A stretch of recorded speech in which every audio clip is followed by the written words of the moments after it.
fait, moi au départ, j'ai une agence de communication et de traduction. J'ai travaillé pas mal à l'export, dans des grandes entreprises aussi, comme le groupe BIC. Et donc, j'ai démarché Alan au départ pour lui vendre de la traduction. Et finalement, Alan m'a expliqué qu'il était français et qu'il n'avait pas forcément besoin de mes services. Par contre, il cherchait un partenaire en France pour développer du business parce que l'Arizona est un État qui se développe beaucoup. On y attend 1 million de nouveaux habitants dans les 10 prochaines années. Donc il y a des programmes immobiliers assez gigantesques, beaucoup de maisons à équiper. Et comme Alan est français, il voulait mettre à l'honneur des entreprises françaises avec des savoir-faire un petit peu originaux. Donc c'est ce que je m'emploie à faire en France. Donc je recherche des entreprises avec des projets innovants qui ont envie de s'expatrier, mais dans le cadre d'un développement. En général, ce sont des petites et moyennes entreprises, ce sont des gens qui ont été motivés de commencer leur propre entreprise, qui ont une expérience de développer une entreprise. Et ça, c'est critique pour le succès. Parce que pour réussir aux États-Unis, il faut d'abord être motivé. Et donc, c'est ce genre d'explication que je leur donne, c'est-à-dire que je les amène sur le terrain et ils se rendent compte que finalement, ce n'est pas différent de la France. C'est une question de vendre le produit et de montrer la différence, souvent de montrer le savoir-faire français qui est des fois meilleur que ce qui est disponible aux États-Unis. Non, quand même, la ville de Phoenix, c'est la 5e plus grande ville des États-Unis. Le comté de Maricopa, où se trouve la ville de Phoenix, c'est la plus grande croissance des États-Unis. Et je crois que souvent, les institutions françaises ne peuvent pas connaître tous les États-Unis. Donc, ils vont là où tout le monde va, c'est-à-dire Boston, Miami, New York, Chicago et San Francisco. Et ils oublient que finalement, les opportunités de croissance pour une entreprise française sont là où il y a de la croissance.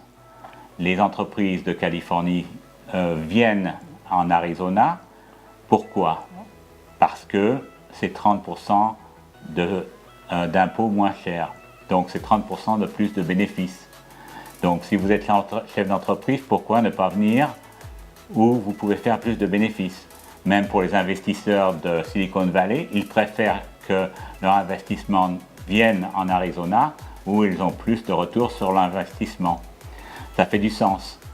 Le marché est en pleine croissance, comme l'a dit Florence. Et donc, par exemple, la Chambre de commerce d'Arizona me disait qu'ils avaient plus de 100 dossiers de demande de transfert de Californie vers l'Arizona. Nous avons récemment Deloitte, les fameux Consulting Audit, qui ont ouvert une succursale en Arizona, embauchent 3000 personnes. Nous avons aussi l'avantage d'avoir un terrain illimité immobilier et d'avoir des ressources de jeunes avec, par exemple, Arizona State University, qui est la plus grande université de tous les États-Unis. Donc nous avons beaucoup de ressources et toutes ces ressources permettent aux entreprises françaises de développer leur exportation et vraiment de se développer à partir de l'Arizona vers d'autres États. Alors, c'est la deuxième fois qu'Alain vient dans Lyon et qu'on va prospecter des entreprises qui sont a priori intéressées. Bon, il y en a certaines qui sont encore en phase d'études, mais il y a notamment Beaujard à Joigny, Cuisine et Bain, qui a déjà des commandes, qui est allé plusieurs fois et qui est vraiment emballé par le marché en Arizona. Il est en train de chiffrer des choses énormes pour un projet à San Francisco. Et bon, à chaque fois que les gens partent, ils reviennent avec la banane parce que la culture est différente, parce que les gens sont positifs, parce que en quelques jours d'études là-bas, Alain les emmène aussi bien voir des constructeurs, des promoteurs, que des chasseurs de tête, la chambre de commerce locale qui vous prête des locaux gratuitement pour vous installer. Enfin, il y a un vrai programme de développement.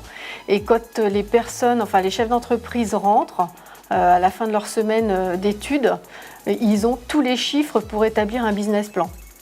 Et donc fiscalement, c'est intéressant. C'est entre 30 et 50% de marge en plus par rapport à des États comme la Californie ou à la France même, ou New York. Donc forcément, le rêve américain existe toujours, ça fait vraiment rêver.